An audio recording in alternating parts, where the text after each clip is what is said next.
Hello, everyone, and welcome to episode 168 of Sold with Updike Pugh. I'm Jeff Updike. I'm Weston Pugh. We've got two amazing homes that we want to share with you today. We're also going to go over the 7-day market watch. You don't want to miss that.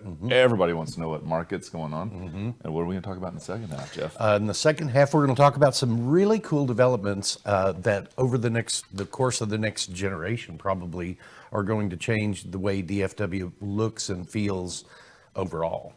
And how we get around to DFW. Yeah. For sure.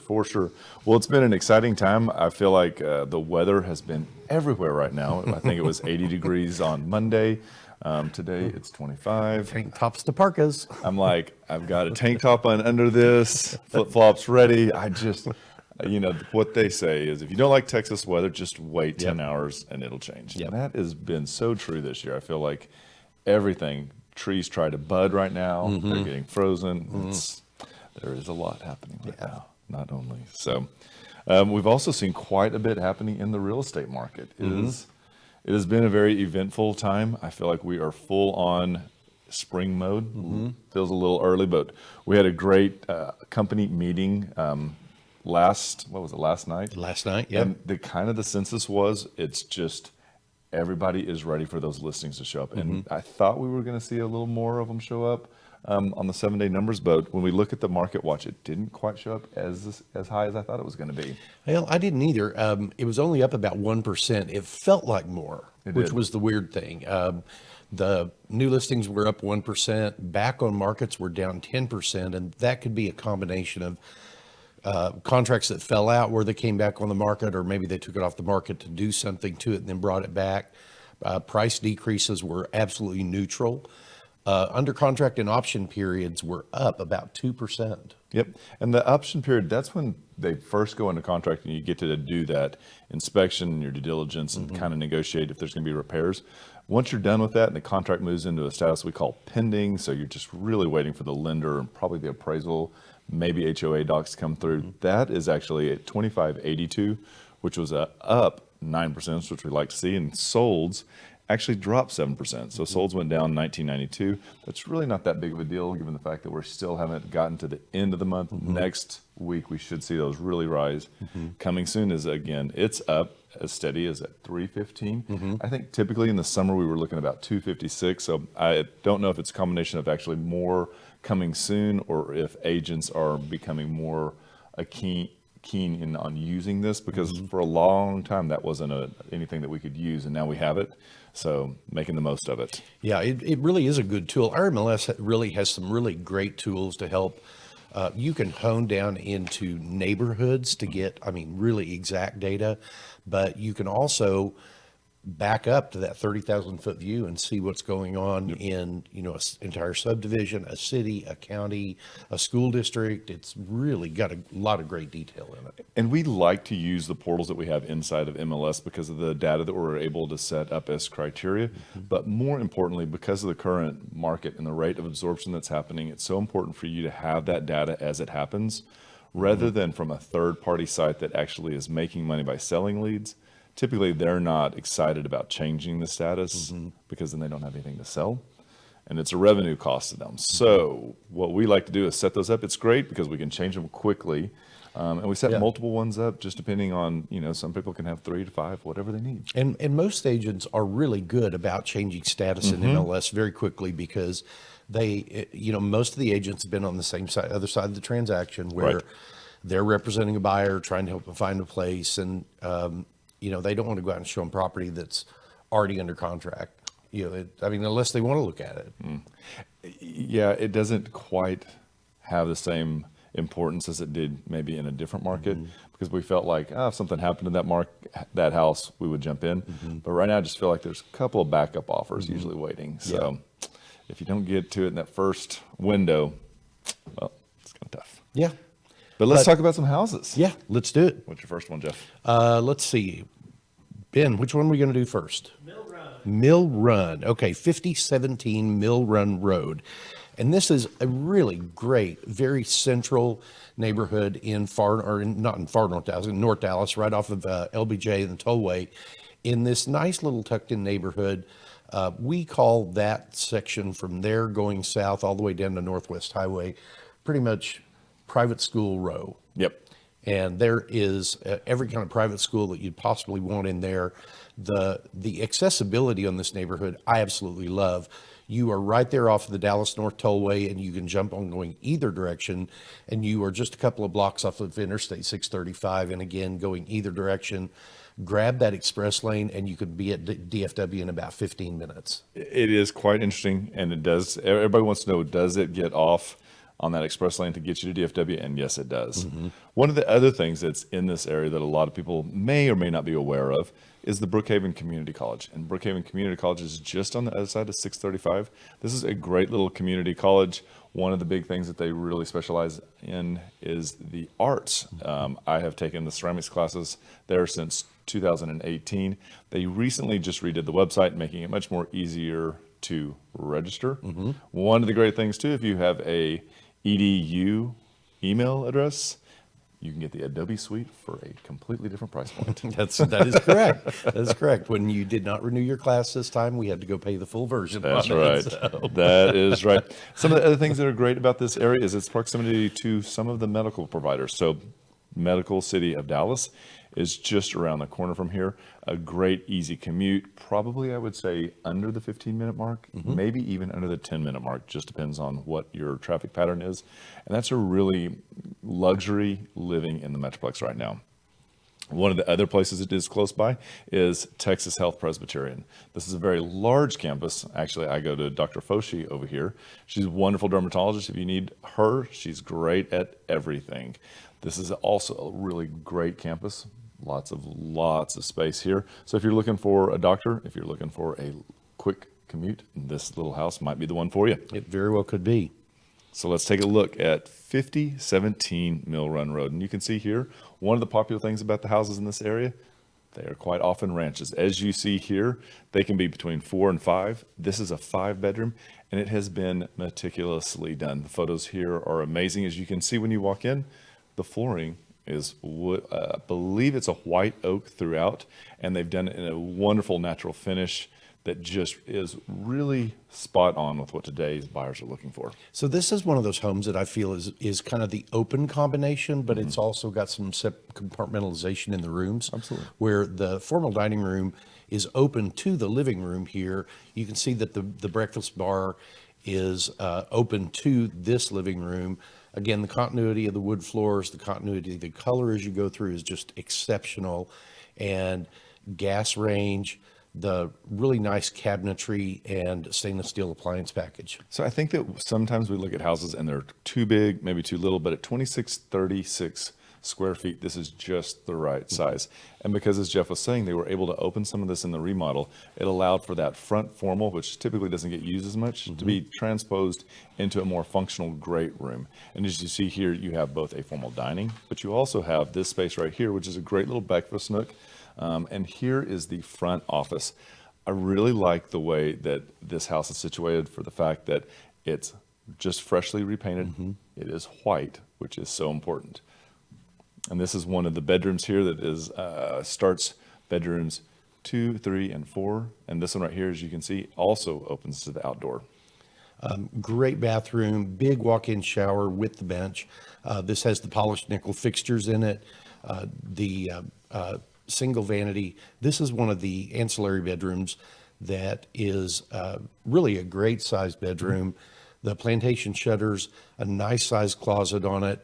This is I call this bedroom number 3, which again is a really good size. That's a queen size bed there, very big setup for a personal desk. And this is the Jack and Jill bath that goes between those 2 bathrooms. And one of the things to point out is that the heavy lifting has been done in this house. So windows are the double pane, which you don't always get. You also have the plumbing that was replaced under the house, which is a huge, I think it was a $40,000 price tag. So there are elements in this house that not only does it look great and have spacious master bedroom, and as you can see here, the master bathroom has been renovated with a sculpture tub, double vanity. It's all been touched, but that also some of that heavy lifting has been done. And I think that so many times buyers get just awed by how pretty a renovation can be, and at the same time, we need to really focus on what's behind the walls. And this is one of those good one twos. Yeah, and this is the fourth bedroom over on this wing of the home that they use as a game room for the kids, and still a great size room. As you can tell, sectional there. They've got room for a small game table, and the covered patio is quite exceptional in this home. Yep, and so a lot of times these don't have the covering. It's a U shape. This one does, and as you can see here, we've got a large space. They've used the synthetic turf, which is really great, low maintenance. It does have a hot tub, as you can see. Just a really great overall space. So 5017 Mill Run Road, it's a 5-bedroom, 3.5 bath, 2-car garage, built in 1964. It's a little over 2,600 square feet, priced at $799,950. That brings it in about $303.24 a square foot. And we'd like to say thank you to Michele Beach Ballady for letting us talk about her home today. So one of the things that we like to do in the comments is actually provide you with a link directly to this house. Click on that link and you can kind of scroll around and look at that map and figure out where it is in proximity to the things that you need to get to. Plus, you can look at all the pictures one more time. And if you want to take a look at it, let us know and we'd be happy to make that happen. All right, so now what we're going to do is we're going to shift gears. We're going to head over to Uptown, and this is going to be 2848 Woodside Street. And this is St. Thomas proper. And if you're not familiar with St. Thomas, this was one of the very first areas in Uptown that went through that gentrification process and really created this high density neighborhood that is so sought after by people, that young professionals, downsizers, lock and leave people. It really just appeals to quite a few demographics over here. It really does. And there is all kinds of things that you can do here. There are restaurants galore. There's a Whole Foods right down the street. There is a brand new Tom Thumb that's probably within 5 or 6 blocks of this. And the outdoor accessibility in Uptown is just tremendous. You've got access to the Katy Trail. You could jump on the trolley. Actually, the owner of the unit we're about to look at is said to just jump on the trolley and go to the museums downtown, or just get out and get away. And one of the great things about the trolley system now is the trolley system actually connects into downtown, and from there you can catch another trolley and head into the cliff. So it's really done a great job of expanding.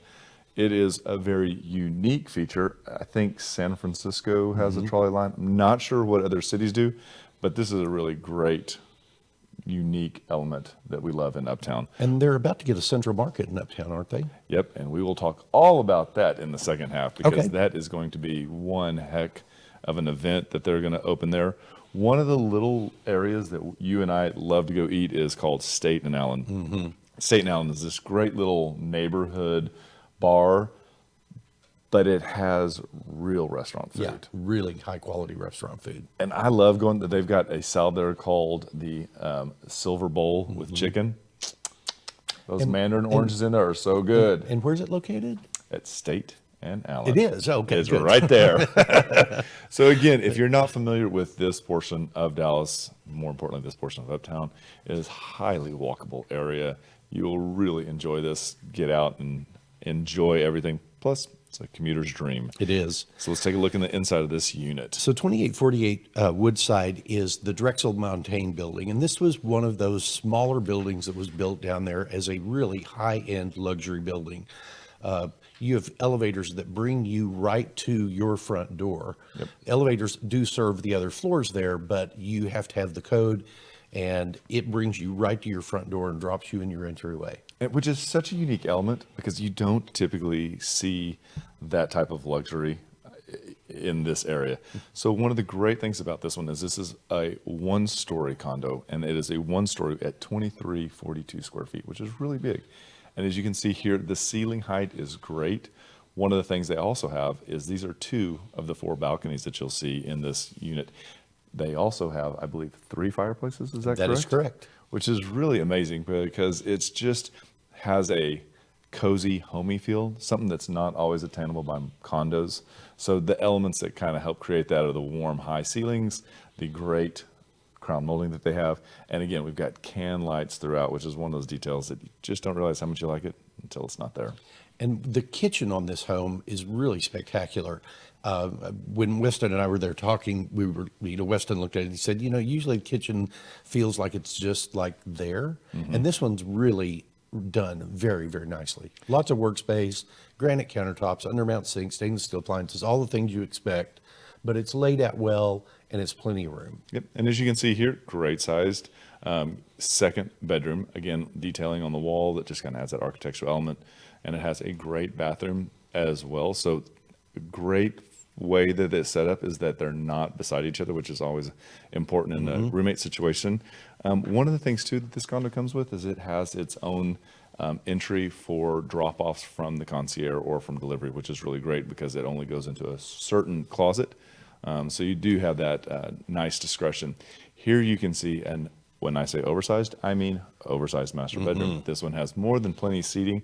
I wish we could see how much space is between the back of those chairs and the edge of the table. You would be shocked at how much space that is. Again, great fireplace, a focal point in the master bedroom. Yes, and it's not just the bed. So, and this really has amazing views of downtown. It does. And I just thought, man, if you don't want to get out of bed, you don't have to. You can just look at the downtown views. Yeah. Here we see they've actually gone through and used a higher end finish out in the closet, which is really great given the fact that you do have a little less space. And super walkability again in the St. Thomas area. Great place to get out and run, jog, walk the dog, just be out in nature. It is a really well-developed urban environment. So 2848 Woodside Street, number 5A, 2-bedroom, 2.5 bath, 2-car garage, built in 2003. It's about 2,300 square feet. Priced at $639, and that's about $272 a square foot, which I think is a great value for that. So if you'd like to see more about this home, just click on the links below. If you'd like to visit the home, just reach out to us. We would be happy to make that happen. And we'd like to say thank you to Cindy Bruner for letting us talk about her home today.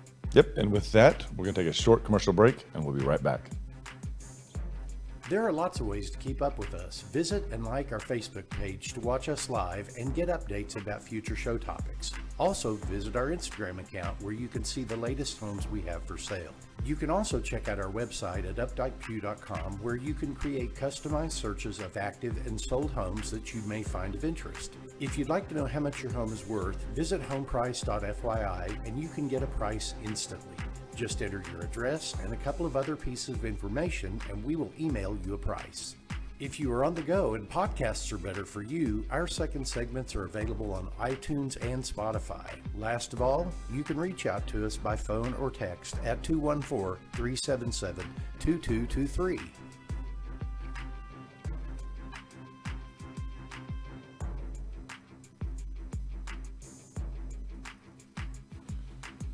Hi, everybody. Welcome back to the second segment, episode 168, Sold with Updike Pugh. What are we going to talk about today? So today we're going to talk about high rises in Dallas and the surrounding area, and here they come. And when we say here they come, get ready. So I will say that when I first moved to Dallas and lived in the downtown and the Uptown area, there was the joke is that the state crane, the state bird of Uptown was the T crane. And I feel like that given what is before us right now is about to be the same thing. Jeff and I were doing some research for this, and one of the things that we noticed, we saw an article that was called 21 Developments That Could Reshape North Texas. And I thought, wow, 21 are coming. And through these, there are some substantial elements that they're going to be bringing into this downtown and to the DFW area that are going to really reshape both living, office space, and amenities. We've already seen it come across this way as far as like the gyms that are in the Uptown area, because now so many of the higher end apartments have gyms that Golds and LA have kind of like vanished from the true Uptown area and have been pushed out. So we see a lot of things coming in. One of the things that we've noticed is over and over again, we're seeing a couple of the firms getting the bids for the work. We're also seeing how they're incorporating the original structure and architecture and playing off of that as they create some of these really amazing state-of-the-art pieces. Field Street also looked like it was going to be one of those amazing streets that's going to get quite a revitalization. It really is. Field Street's one of the streets that runs through downtown, and we've seen a lot of development go on in downtown, but I think that Field Street end of it has not seen as much really hard development right there. Yep. The new building where the Tom Thumb is good. The restaurant there that we've been to, that's the Italian restaurant. Anyway. So many. It's yeah, hard to keep track of all of them. It really is. One of the things too that they've called is, as this happens up and down McKinney, more towards the Ritz-Carlton area, they call it the canyonization of McKinney. And this is as the high rises really begin to shoot up. It really begins to change everything from wind speed to the amount of shade to the temperature it is in this area, both good and bad. So what we're going to do is we're going to take and jump to one of the ones that has been highly anticipated in our area of Uptown, because it also brings in the very sought after HEB Central Market into the Uptown area. And so this was an article that was just written, I believe most of these articles were written in February, but this is an article that was written in that talks about, yeah, he got it right.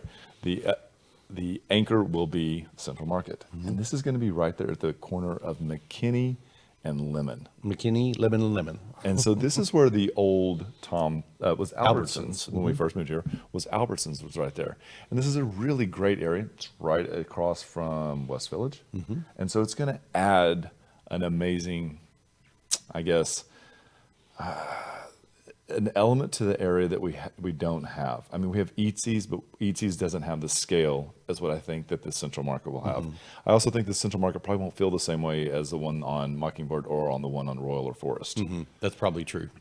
So one of the things too that we noticed in the article that was written is how different the plans changed. So originally this was going to be a mixed use space that included a hotel and office, and then they scrapped it and they said, you know what? We're just going to do straight office on 3 floors and 800 units. And you and I were talking about that, and that could really impact the demographics of this area greatly.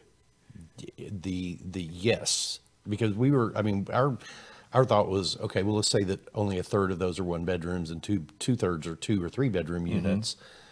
There's going to be potentially a couple of people per unit on average. So it could bring an additional 1,600 people into that one block. That is okay. And so I think that's going to, traffic. It's my first thing, both in a vehicle and also foot traffic, good and bad. I think we will see the little areas. I think that one of the ones that I thought is going to really prosper from this is going to be the little coffee shop down there, the Breadwinners. Breadwinners is always busy on Saturday and Sunday, but I have a feeling with 800 people living right by, they'll be busy all the time. Yeah. So one of the other ones that we wanted to talk about was going to be a $78 million project that is going to be over in Las Colinas. We don't want to leave that, give some love out where it belongs. And this is adjacent to where ExxonMobil's headquarters is, but they are also planning to relocate into Houston. And so this is a very interesting thing because this is it's going to be 364 units, 5-story apartment buildings with 2 courtyards, and that is 12,000 feet of amenity space as well. And this is scheduled to start in May, and then it's going to take 2 years for it to complete, which to me, for a project of this size, seems really quick. Right. But it's surprising how fast these things come up once you get everybody working on it and everybody on the same page. And the other thing too that they've done is they've used JFF, which is going to be in charge of the design firm of this. They've also done other North Texas high-profile, high-dollar projects that include the 12-story Weir Plaza and the retail area in Knox. So again, they're using a strong pedigree, and Toll Brothers, the apartment element called apartment living, is behind this as well. So it has really good 1-2 punch on who's sponsoring this. It's great. Yep. You want to talk about the Weir Plaza? Sure. The Knox Street development on Weir Plaza has been completed now, and this was announced just the other day that this has all been 100% leased. So at first I thought that this was going to be an apartment, but it's not. This is all office space. Yeah, this is all the office space. And one of the and I think this took 12 or 13 years for them to come to an agreement, because it was a really long time. I thought that it sits and borders 3 different council areas, and everybody had to sign off on it because of its location right there on Knox. This property is actually one of the ones that, as we mentioned in the beginning of the show, they actually are reusing some of the iconic architecture of the soda fountain on the exterior and then building around it. So they really are creating a nod to the past without actually doing the Dallas thing, which is bulldoze everything. And this was also designed by that same GFF company that is doing the Las Colinas project. It's going to include 12,000 square feet of rental space along Knox with a 250,000 square feet space of office. It's a lot of office. Lot of office. A new development in Uptown Dallas will embrace the beautiful and the old. This is from Culture Map. And this is the Maple Terrace. And this sits across the street from the Stoneleigh Hotel. And this was a really great building. Lots of front lawn space, which I thought was really amazing. We drove by it yesterday while we were headed through Uptown, and they have scraped off the back of this building, and the renderings are quite amazing. They are going to leave the front facade, again, keeping the past, and then create an all-glass exterior and 2 towers behind it. And this is a building that has a really extensive past in Dallas history, with a lot of celebrities that have stayed there when it was a hotel, also stayed there when it was the apartments. You know, we had an old real estate company directly across the street from it, and this building probably went through 10 different gyrations about what they were going to do with it. And I think one of those was actually going to tear the building down, and the neighborhood just went ballistic about it. So I'm really happy to see that it's coming to this, where they're keeping the front portion of the building, retaining the facade and the old feel, but then also modernizing that backside of it. And it sits right there in that whole Harwood district area where Harwood has come in with Blue Cielo and one of the other ones. It really has created a wonderful area. This is an area of Dallas that was kind of forgotten about.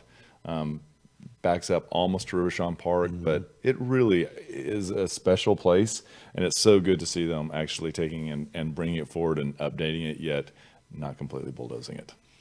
So we hope you've enjoyed the show. I hope some of this in the second half has made sense to you, and that if you'd like to find more information about it, certainly reach out to us. We'd be happy to share that with you. And just remember, we want to be your realtors for life.